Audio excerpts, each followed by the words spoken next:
Como vocês estão vendo aqui, vocês estão vendo duas caricaturas, as duas mostrando nós, num caso, como um monstro, no outro caso, um soldado israelense como se fosse um soldado nazista. Isto é uma forma de demonizar os judeus. Isso é uma das formas claras de antissemitismo. Então, vamos lá. O antissemitismo, gente, é a forma mais antiga e mais prevalente da existência de racismo. Ele bebe em algumas fontes: mentira, intolerância e preconceito. E o antissemitismo bebe na mesma fonte que qualquer outra forma de racismo bebe, ok?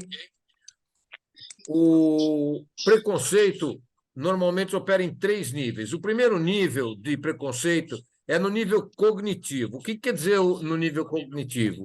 As pessoas acreditam sobre as outras pessoas e o que elas querem, e elas criam estereótipos, elas passam a acreditar nos estereótipos que elas mesmas criam, tá? Elas fazem generalizações exageradas e imprecisas sobre um grupo de pessoas ou um grupo ou categoria de pessoas, né? E elas têm certeza absoluta que elas não estão equivocadas. Isso é o primeiro nível de preconceito. O segundo nível de preconceito é o nível emocional. No nível emocional, os sentimentos que o outro desperta no indivíduo. Então, ele pode despertar, por exemplo, sentimentos negativos. Medo. Eu tenho medo de qualquer cara que é islâmico. Eu tenho pavor. Eu tenho que tomar cuidado. Se o sujeito é preto, tem que tomar cuidado. Luta, fuga, são todos esses sentimentos negativos que um racista tem sobre aquele grupo ou aquela etnia que ele tem preconceito contra ela. Mas pode ser também positivos, como, por exemplo, alegria, solidariedade, achar que o grupo é um grupo rico, vale a pena se aproximar dele. Pessoal que estuda na escola XPTO, é bom mandar meu filho para lá, porque vai estar próximo de gente influente, etc. Esse é o nível emocional. E o terceiro nível é o nível comportamental. No nível comportamental, a gente já não está só em pensamento, a gente já começa com ação. E a gente passa a discriminar. Discriminar já não é emoção, já não é cognitivo, já é ação. Você trata de forma desigual pessoas baseadas em algum tipo de atributo. Quais são os atributos racistas? Pode ser muito, pode ser raça, pode ser etnia, pode ser gênero, pode ser religião, orientação sexual, idade, né? Pertencimento a alguma classe social, tudo, qualquer uma dessas formas pode fazer com que você se comporte com aquele grupo específico de uma forma discriminatória, tá? E o preconceito é diferente de discriminação, porque a discriminação, como eu disse, ela é uma ação, e o preconceito é só uma atitude, é um pensamento, é uma forma de raciocinar, não é ação ainda, tá? A junção, quando você tem o preconceito e a discriminação juntos, é o que se chama racismo. Tá claro? Se o preconceito resultar numa ação, né, torna-se, então, uma discriminação e juntos é a base do racismo. Eu espero que até aqui esteja claro, porque nós vamos falar, o semitismo é uma forma de racismo e, portanto, nele tem preconceito e discriminação. Ok? Então, o que é racismo? Racismo é uma forma de discriminação, essa é uma definição, tá? Não é minha. É uma forma de discriminação, de ódio, de antagonismo ou de perseguição dirigido a pessoas que são diferentes do demais de alguma forma.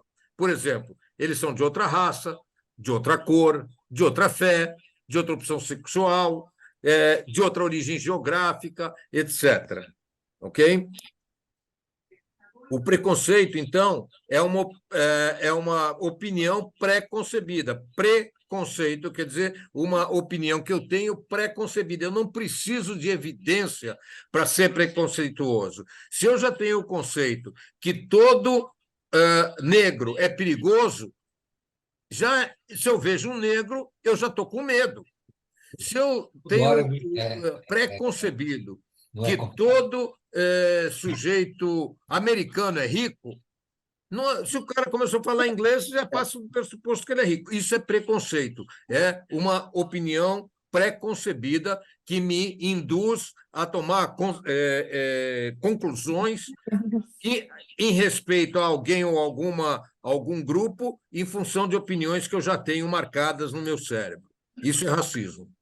Vamos agora à história do antissemitismo. O antissemitismo passa por muitas fases. A primeira fase do antissemitismo é um antissemitismo sociocultural. E o primeiro antissemita que nós temos na história é Amman. Amman era um ministro no Reino Persa, e há 2.600 anos atrás ele sugeriu a morte dos judeus porque eles mantinham sua própria cultura, eles não se misturavam.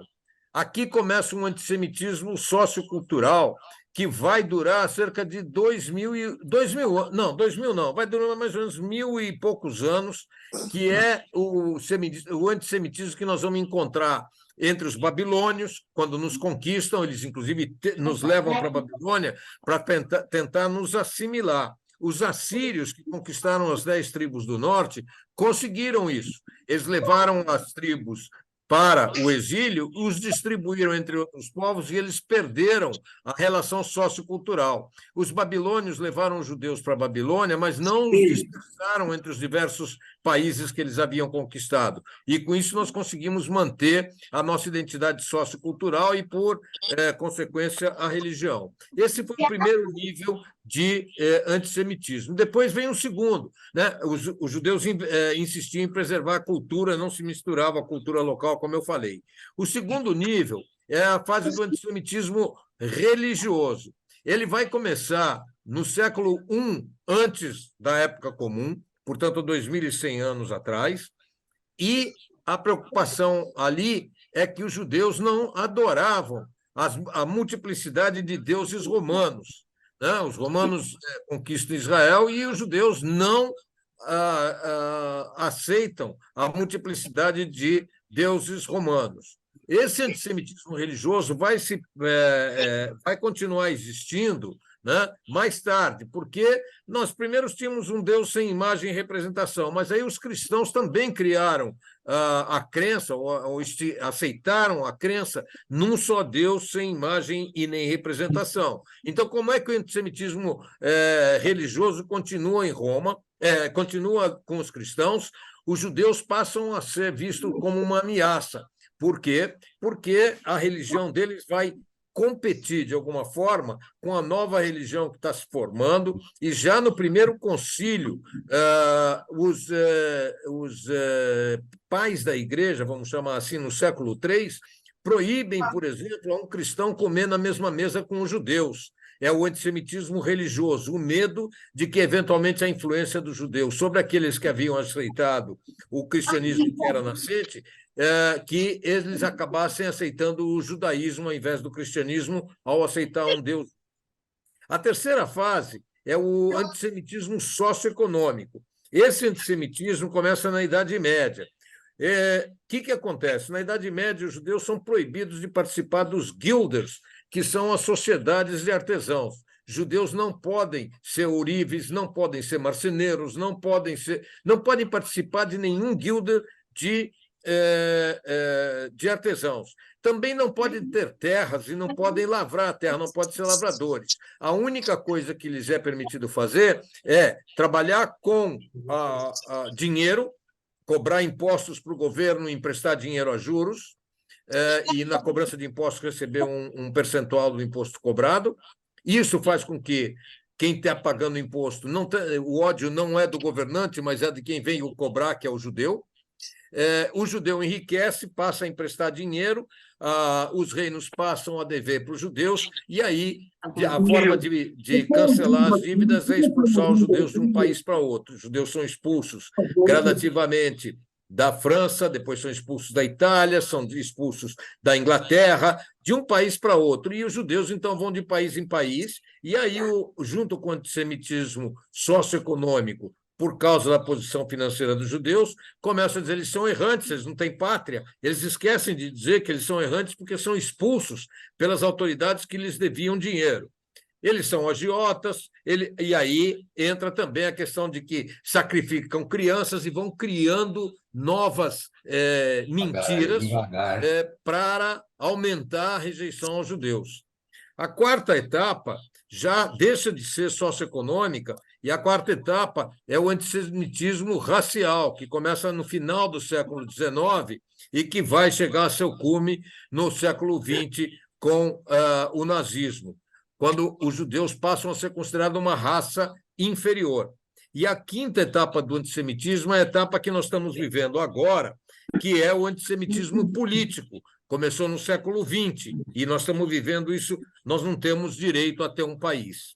A grande tragédia da história do antissemitismo, ao contrário de outros tipos de racismo que aconteceram no passado, é que quando nasce uma nova forma de racismo, a anterior não morre. Então, elas vão se somando. Então, hoje, tem gente que é contra o fato de nós termos o nosso próprio país, mas, ao mesmo tempo, considera que nós somos o socioeconômico, nós dominamos a economia do mundo, nossa religião nega Jesus, que é o antissemitismo religioso, nós somos um grupo fechado, não deixamos que outros entrem, que é o antissemitismo sociocultural da primeira fase. Então, no caso do judaísmo, e exclusivamente no caso do judaísmo, o racismo que se renova não apaga a forma anterior, ela se soma, ok? Então, uma tentativa de definir o antissemitismo é uma percepção específica dos judeus que se manifesta como ódio, temor ou antipatia aos judeus. Nós passamos a ser julgados por critérios diferentes do que outros indivíduos são julgados ou do que outros países são julgados. Por exemplo, a morte de 8 ou 9 mil palestinos, que é o número que o Ministério da Saúde, que é do Hamas, divulga lá na faixa de Gaza, fala em genocídio. Então, 8 ou 9 mil, 8 ou 9 mil não é um número que nós aceitamos, nós não temos certeza dos números de mortes. Quem fala nesse número é o Hamas, através do Ministério da Saúde deles. Mas isso é chamado de genocídio. Os 450 mil sírios que foram mortos pelo seu próprio governo durante a Revolução Síria, isso não é chamado de genocídio. Os 250 mil que estão sendo mortos no Iêmen, na luta entre os Houthis e os governantes, não é chamado de genocídio. O que está acontecendo no Sudão, onde nós já temos 300 mil mortes, também não é chamado de genocídio. Mas 9 mil mortos em Gaza, isso é chamado de genocídio. Isso é um julgamento por critérios diferentes, ou dos indivíduos, ou, no caso de Israel, do país, da nação judaica. Tá? Judeus também são acusados de maldade intrínseca. Se nós somos judeus, nós somos maus. Ponto final. E atos negativos de qualquer um judeu é usado para caracterizar a todos. Nós tivemos no Brasil um exemplo há não muito tempo, quando um ministro do Bolsonaro, que era judeu, fez alguma coisa que eu não me lembro exatamente o que era. Tanto o Estado como a Folha falou o ministro de origem judaica fez tal e tal coisa. Quando, no governo Lula, nós tivemos N+1 acusados de roubo, de prevaricação, etc., alguns deles, inclusive, presos, depois libertados, como Zé Dirceu, Zé Genuíno, Vacari, o próprio Lula, etc., nunca se falou de origem católica, batista, protestante, muçulmana ou qualquer outra. Mas, para nós, quando tem um que tem origem judaica, ele é pinpointed, ele é apontado especificamente como fato negativo de um para caracterizar a todos os outros. É outra tentativa de definir antissemitismo, e eu gostaria muito que vocês, se pudessem, até tomassem nota dessas coisas, porque a minha intenção com essa palestra não é simplesmente transmitir informação para vocês. A minha intenção é que, no fim dessa palestra, vocês passem a ser embaixadores a trabalharem contra o antissemitismo, ok? E, para isso, vocês vão precisar dessas ferramentas que eu estou trazendo aqui. Também uma outra forma que caracteriza e define o antissemitismo são manifestações retóricas, falando, ou físicas, de ataque de antissemitismo, são orientadas contra indivíduos judeus ou contra os nossos bens ou contra as nossas instituições comunitárias, contra a nossa fé ou contra as instalações religiosas judaicas. Alguns exemplos. Ataque físico. Na Califórnia, há 3 dias atrás, teve uma manifestação pró-Palestina. Um judeu de 64 anos foi para essa manifestação carregando uma bandeira de Israel. Ele poderia perfeitamente ser vaiado, poderiam gritar contra ele, poderiam até expulsá-lo da passeata. Mas o que eles fizeram, pegaram um megafone, atiraram na cabeça dele, ele se desequilibrou, bateu com a cabeça no meio-fio e faleceu. Isso é uma manifestação física de antissemitismo. Manifestações contra os nossos bens, contra as nossas instituições comunitárias. Vocês estão cansados de ver tentativa de destruição de sinagogas, pintura de suásticas na porta de sinagogas, na porta de escolas judaicas, em túmulos, em cemitérios, etc. Então, o antissemitismo, gente, é o vírus mais resistente conhecido até hoje. Essa frase vai voltar a aparecer nesse nosso bate-papo. O Prêmio Nobel de Medicina existe há exatamente 123 anos, tá? E, nesses 123 anos, 59 judeus ganharam o Prêmio Nobel de Medicina. No entanto, nenhum deles conseguiu criar uma vacina contra o antissemitismo. Não há remédio ainda conhecido contra o antissemitismo. Infelizmente. Como é que a gente enfrenta o antissemitismo? Em primeiro lugar, para enfrentar o antissemitismo, nós precisamos ter conhecimento de algumas hipóteses que são fundamentais. Primeiro, que nós temos que saber que Marcos, desculpa, eu vou te interromper um minuto. Perdão, Marcos, um segundinho, eu vou te interromper. Pessoal, por favor, coloquem os microfones no mudo. Está atrapalhando a transmissão. A gente está todo mundo querendo ouvir o Marcos, eu tenho certeza. Tá? Desculpa a interrupção, Marcos, pode prosseguir. Ok, é que eu estava sem som, de repente eu ouvi alguma coisa. Estou tirando o som do telefone. É uma pessoa que está com o nome de usuário do Zoom que está falando. Então, o antissemitismo não vai desaparecer. E, apesar de desconfortável, você que está me ouvindo, precisa começar a agir. Não é fácil, não é confortável, mas é profundamente necessário. Você tem de envolver também não-judeus nessa luta. A luta não pode ser só nossa. O rabino Jonathan Sacks, Zichrono Livrachá, costumava dizer que jamais o antissemitismo diminuirá se for uma luta só dos judeus. Nós precisamos envolver não-judeus nessa luta.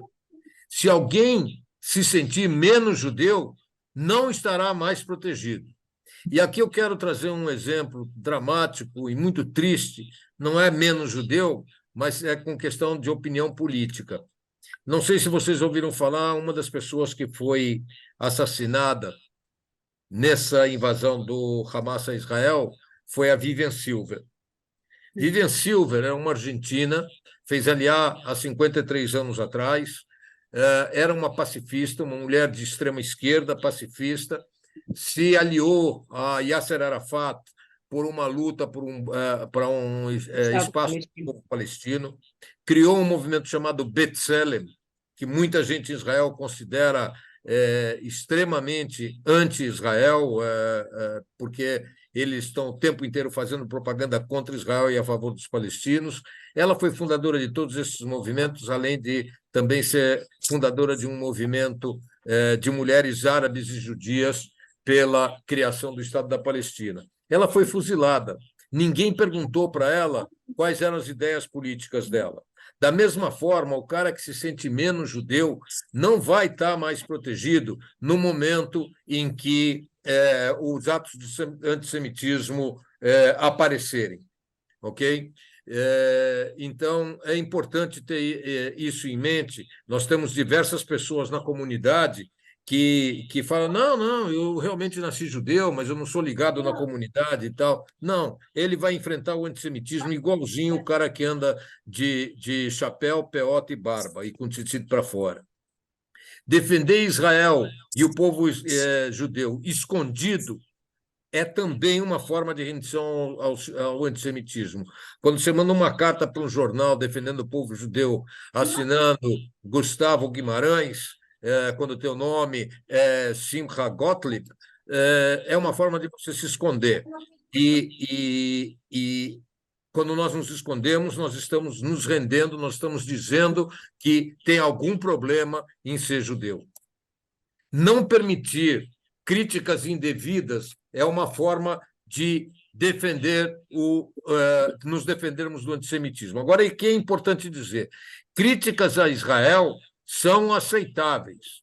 É possível você não ser antissemita, mas ter diversas restrições a ações, seja do governo de Israel, seja de alguns políticos israelenses. Isso não é antissemitismo.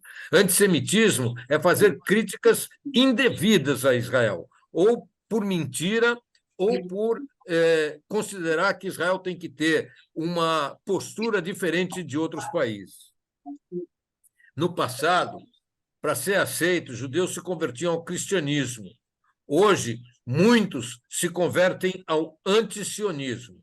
Por exemplo, Mendelssohn, para poder conseguir tocar as músicas dele, ele acabou aceitando ser protestante. Alguns professores universitários na Alemanha também se converteram para não perderem sua cátedra, principalmente no século XIX, antes da existência do nazismo. Hoje, judeus não precisam se converter para serem aceitos, mas muitos, ao invés de se converterem, se transformam em antisionistas. No Brasil tem um especificamente que acho que, se ele vivesse na época da Segunda Guerra Mundial, ele seria um capo voluntário. Não vou nem mencionar o nome dele, provavelmente todos aqui sabem de quem eu estou falando. Como enfrentar o antissemitismo? Vamos lá. Primeiro, nós podemos lutar para que os representantes nossos na política, deputados, senadores, governadores, vereadores, criem legislações fortes e claras que penalizem qualquer tipo de antissemitismo. Exemplo, nós podemos pedir que seja proibida a incitação pública à violência, ao ódio ou à discriminação, não só para nós, para qualquer grupo, mas que nós não sejamos excluídos, que nós sejamos absolutamente incluídos nessa proibição de incitação. Nós podemos exigir que injúrias públicas e difamações sejam punidas, seja com multa ou até com prisão. Em caso de funcionários públicos, com demissão automática e sem direitos dos seus cargos. Nós podemos pedir que a negação pública, a banalização e a justificação do Holocausto sejam consideradas contravenções ou crimes. Nós podemos exigir que a profanação das instituições religiosas e monumentos judaicos sejam considerados crimes. Agora, como é que nós fazemos isso? Nós temos que chegar a essas pessoas. Aqueles que se sentirem, e eu gostaria que todos que estão nos assistindo se sentissem capazes de fazer isso, existe um site que se chama Auditoria Cidadã. Se você escrever Auditoria Cidadã, tudo junto, sem acento, .org.br, /e-mails, tudo junto, _deputados, _federais, você vai receber a lista de todos os deputados federais do Brasil com os seus e-mails e com os seus twitters. E isso fica facílimo de você mandar mensagem, melhor pelo Twitter, porque tem maior alcance.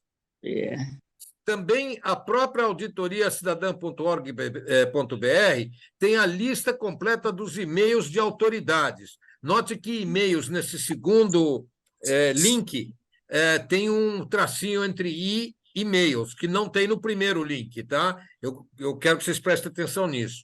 Nessa lista completa dos e-mails das autoridades estão todos os governadores, todos os deputados federais, todos os senadores, todos os chefes de gabinete.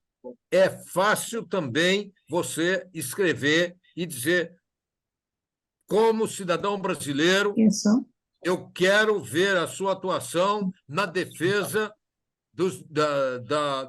das coletividades, como é que se diz? Menores, como é que chama isso? Minoritárias, né?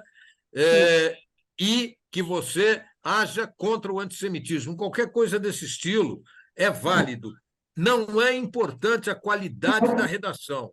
A quantidade do que ele recebe é muito mais importante que a qualidade da redação. A mensagem pode vir em mau português, pode vir com erros de grafia, pode vir com poucas palavras, mas se estiver claro o que você está pedindo e ele receber muitas mensagens, ele precisa agir, porque ele não quer perder votos e, principalmente, não quer que a comunidade, principalmente hoje em dia que nós temos as redes sociais, que a comunidade geral fique sabendo que ele recebeu um apelo e não atendeu.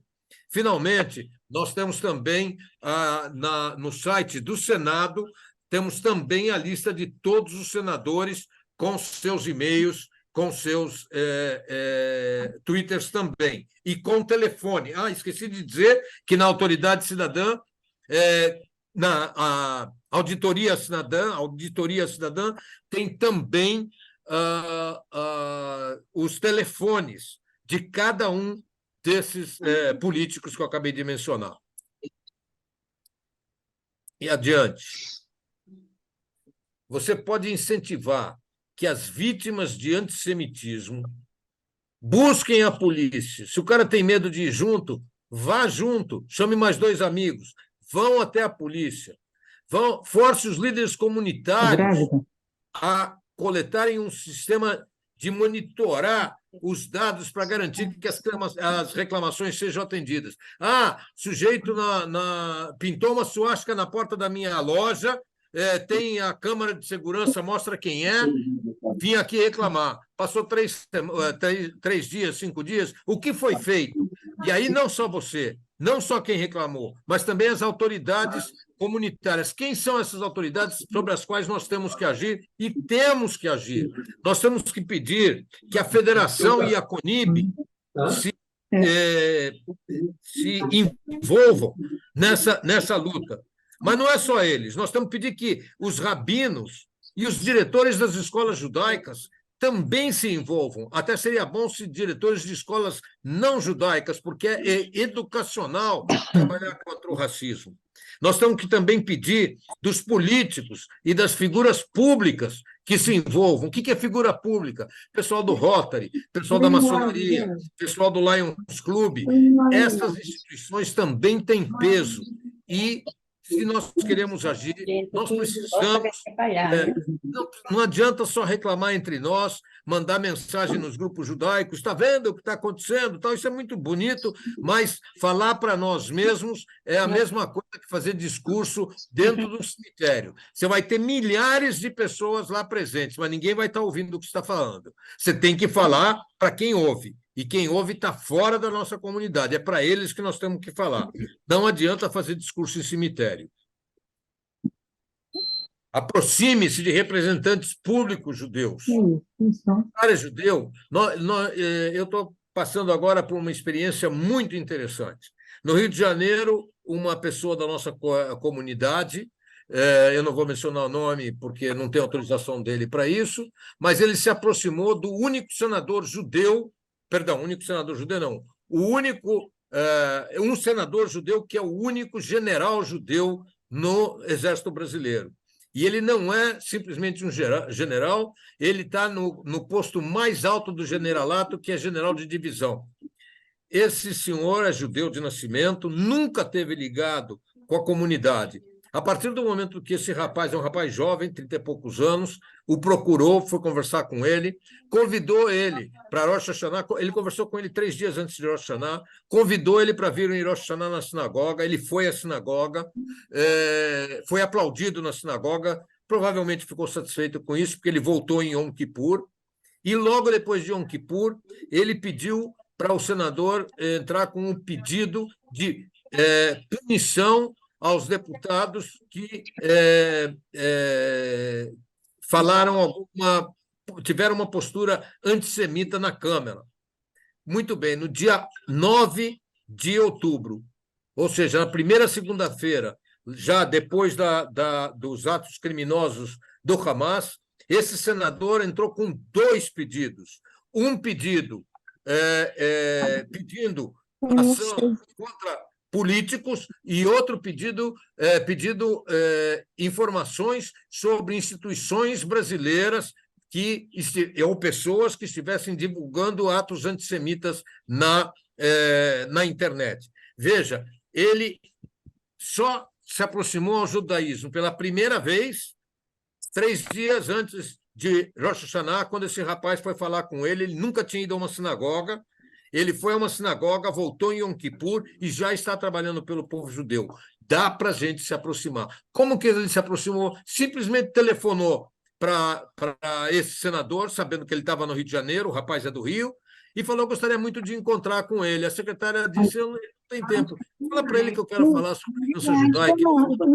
Entendi o sinal.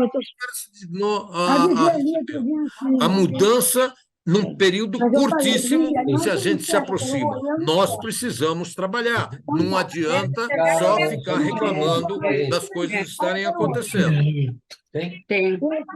Adiante. Incentive jornalistas e comunidades religiosas a desempenhar um papel ativo na luta contra o antissemitismo. Quando você está vendo televisão, está ouvindo rádio, vira e mexe, ele fala: nosso telefone é tal, o nosso e-mail é tal, o nosso Facebook é tal. Entra lá.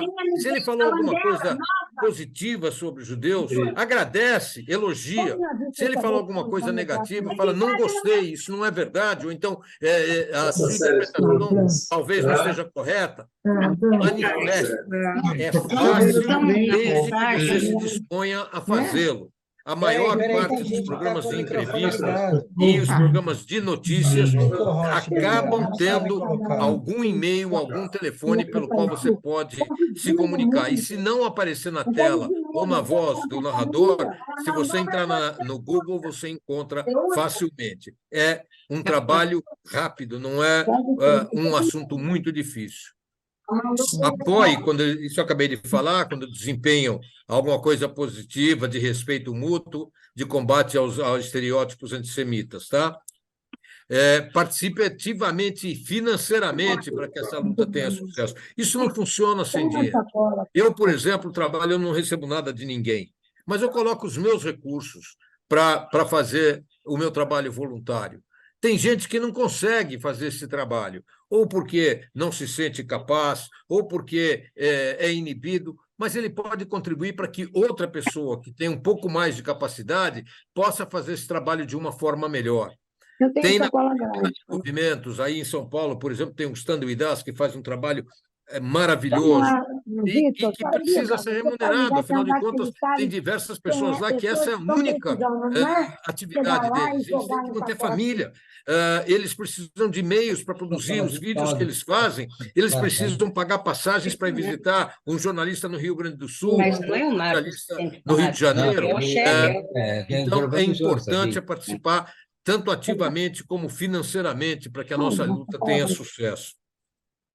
Envolva-se com grupos não judaicos que mudam por um mundo melhor, e não necessariamente com grupos que estão interessados no antissemitismo. Grupos étnicos religiosos, LBGT, idosos, grupos de idosos que lutam por melhor aposentadoria ou coisa do estilo, grupos de baixa renda. Tente ter uma aproximação com outros grupos de pressão. Ajude esses grupos de pressão para você também poder pedir que eles te ajudem na sua luta. se conseguir que membros de grupos extremistas falem contra o antissemitismo, isso dá muito resultado. Eu quero dar aqui o exemplo do PSOL. Aquele deputado que foi do BBB, esqueci o nome dele. Bom, aquele Jean sujeito... Jean Willis. Quem? Jean Willis, exatamente. O Jean Willis, junto com o Bibi, que não é o Bibi israelense, era o chefe de gabinete dele, vieram visitar Israel. Tinha uma postura anti-Israel, Israel é genocida, Israel é apartheid, Israel persegue os árabes, não sei o quê. Vieram aqui para Israel, foram visitar Ramallah, etc., mas foram também visitar aldeias árabes em Israel, conversaram com professores árabes em universidades israelenses, conversaram com médicos árabes em hospitais, inclusive com diretores de hospitais árabes em Israel, ouviram muitos árabes que trabalham em empresas israelenses, inclusive o presidente do maior banco de Israel, que é árabe, voltaram ao Brasil com outra visão totalmente e começaram a falar contra o antissemitismo e contra o antisionismo também. Bom, como resultado, Jean Willis acabou sendo expulso do PSOL e o Bibi pediu a desfiliação.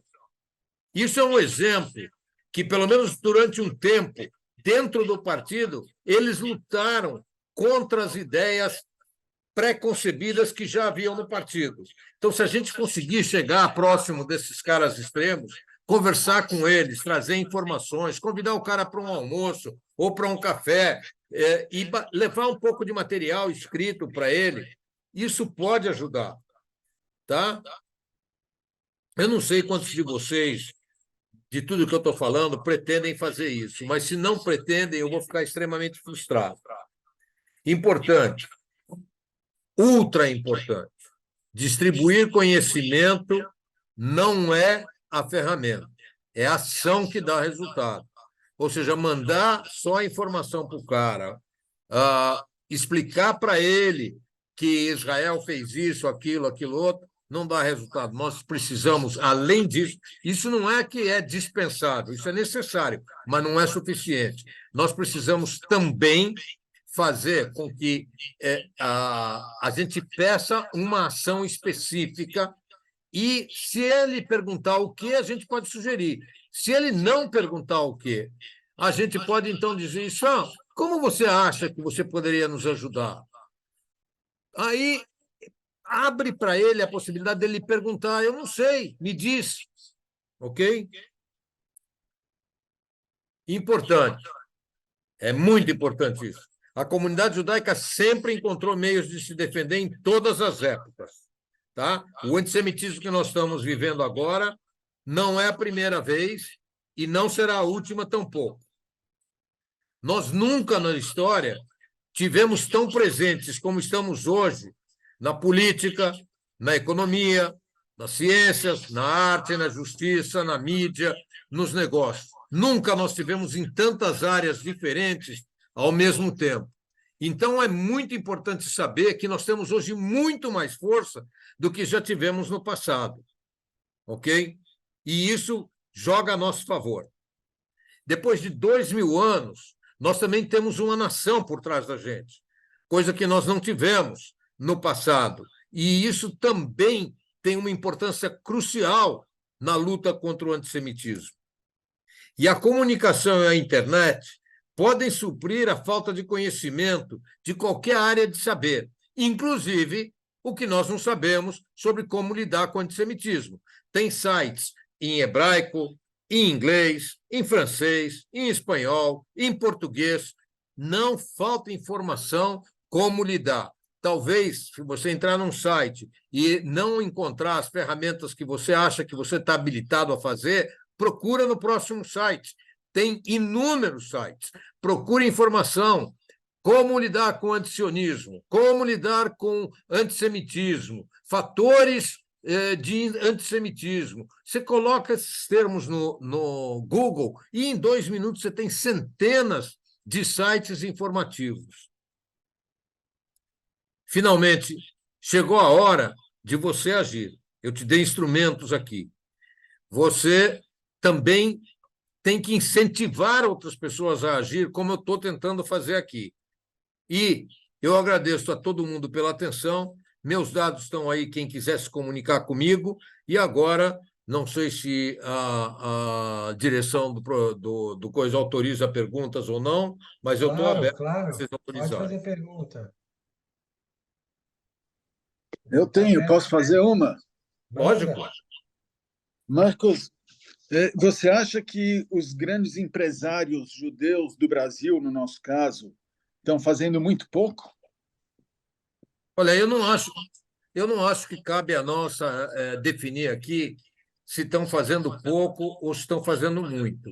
O que cabe a nós fazer aqui é fazer com que aqueles que estão fazendo pouco façam mais, aqueles que não estão fazendo nada que façam um pouco, e aqueles que estão fazendo muito que incentive os outros a se juntar à luta. Não é um momento de criticar quem não está fazendo, é um momento de incentivar quem não está fazendo a passar a fazer. Quanto tempo você está em Israel? E o que te motivou a vir para Israel? Bom, eu estou aqui há 8 anos. O que me motivou é sionismo. Eu sempre fui sionista. A minha vida inteira eu pensei em viver em Israel. Fiz um grande erro quando eu noivei. Eu trouxe minha noiva, minha então noiva, para conhecer Israel, só que era outubro de 1973. Nós estávamos terminando os dias da guerra de Yom Kippur. Todo mundo que a gente encontrava aqui, um perdeu o irmão, um perdeu o filho, um perdeu o pai, um perdeu o sogro, ou muitos perderam o filho e tal. E isso marcou muito a minha mulher. Nós não encontramos praticamente ninguém que não tinha uma história de tristeza. Todo mundo no país muito triste. E nós alugamos um carro para ir visitar alguns familiares aqui. Então, nós fomos para Kibbutz Assur, no norte, nós fomos para Kibbutz Saad, no sul, e nas estradas, fora o nosso carro, a única coisa que a gente via eram caminhões transportando tanques. Tanques egípcios que foram capturados no Sinai, tanques sírios que foram capturados no Golã, e tanques nossos que estavam voltando para as bases. A minha esposa, minha noiva, então, ficou muito preocupada e falou: eu tenho muito medo de criar filhos aqui. E demorou muitos anos até que nós começamos a visitar Israel com mais frequência e ela mudou de opinião. E no dia que ela falou, estou pronta para fazer aliá, no mesmo dia abrimos a pasta na Sochnut e viemos.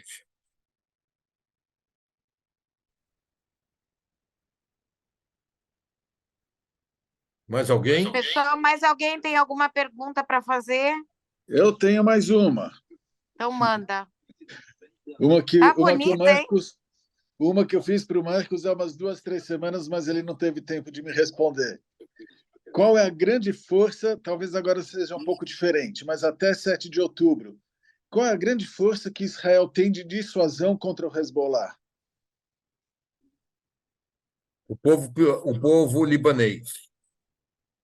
Se nós conseguirmos convencer a população libanesa que o Hezbollah é mais perigoso para o Líbano do que Israel, nós teremos uma grande força. Já começam a aparecer os primeiros resultados desse esforço. Então, um deputado falou na Câmara libanesa que pediu ao Hezbollah que não se atreva a atacar Israel, porque ele está colocando em risco todo o Líbano. E isso foi inacreditável. Outra coisa aconteceu anteontem, quando uma repórter da televisão entrevistou o porta-voz do exército israelense em árabe sobre o que está acontecendo em Gaza. Ela foi presa, está sendo interrogada. Há dúvida se ela vai ser considerada traidora ou não, mas o desplante de uma repórter da televisão libanesa no ar, entrevistar ao vivo o porta-voz do exército israelense, mostra já algumas fissuras naquela muralha terrível de rejeição a Israel que existia no Líbano.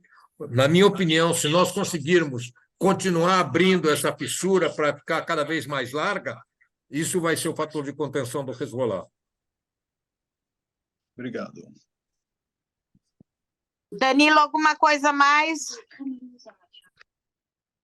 Não, eu queria convidar todo mundo, se Deus quiser, daqui a uma semana a gente vai fazer uma festinha de Hanukkah. Quem estiver por aí, aqui perto de Natânia, quiser conhecer a nossa sinagoga, estão todos convidados aí para acender a vela de Hanukkah, para trazer luz aí. Quem sabe até lá já acabou toda essa bagunça aí. Estamos no mês de Kislev, é mês dos milagres. Marcos, eu quero publicamente te agradecer a doação de uma biblioteca para a nossa sinagoga. Essa semana nós vamos buscar.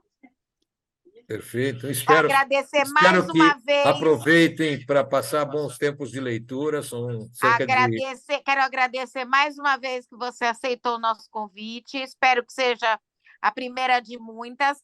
A gente quer receber você pessoalmente na sede da nossa Keilah. Vai ser um prazer. E pessoal, segunda-feira que vem tem mais com um outro convidado especial. Quem está aqui entrou pela primeira vez e quiser me mandar no mesmo telefone que vocês pediram a autorização do Zoom para poderem entrar no nosso mailing para ficar recebendo atualização das nossas palestras, vão ser bem-vindos. E é isso, boa semana para todo mundo, em paz. E que chega, não vai acabar os foguetes deles, Marcos? Olha, eu não sei se vão acabar os foguetes deles ou não. A minha preocupação não são os foguetes deles, são as lideranças deles. Se nós acabarmos com as lideranças deles, os foguetes já não vão fazer problemas aqui. Então, vamos rezar para isso. Amém. Keneiratson. Bezrat Hashem. Gente, boa semana. Obrigada pela participação e até semana que vem, se Deus quiser.